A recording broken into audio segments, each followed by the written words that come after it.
राज्यात आता एक नवं महानगर वसवलं जात असून नवी मुंबई शेजारी ही तिसरी मुंबईच उभी राहणार आहे। मुंबईचा ताण कमी करण्यासाठी नवी मुंबई आंतरराष्ट्रीय विमानतळाभोवती सुनियोजित महानगर वसवण्याचा निर्धार शिवसेना महायुतीच्या सरकारने घेतलाय।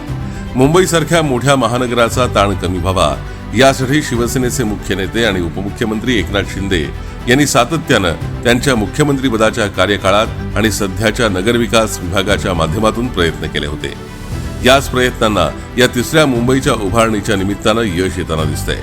या तिसऱ्या मुंबईसाठी अर्थात अटल बिहारी वाजपेयी शिवडी नाभासेवा अटल सेतू प्रभाव क्षेत्रासाठी नियुक्त नवनगर विकास प्राधिकरण तसंच मुंबई महानगर प्रदेश विकास प्राधिकरणामार्फत भविष्यात राबवण्यात येणाऱ्या सर्व विकास प्रकल्पांसाठी भूसंपादन आणि भूवाटपाबाबतच्या सर्वसमावेशक धोरणाला मंत्रिमंडळ बैठकीत मान्यता देण्यात आली आहे। या भूसंपादनाच्या प्रक्रियेला पूर्वीपेक्षा अधिक सोपं केलं गेलं असून परकीय गुंतवणूकदारांनाही या तिसऱ्या मुंबईत गुंतवणूक करण्यासाठी आमंत्रित केलं जाणार आहे। मुंबईचा ताण कमी करण्यासाठी आणि नवी मुंबई आंतरराष्ट्रीय विमानतळाभोवती सुनियोजित महानगर बसवण्यासाठी तसंच महाराष्ट्राच्या अर्थगतीला चालना देण्यासाठी तिसऱ्या मुंबईचं स्वप्न नियोजनात आणलं गेलंय।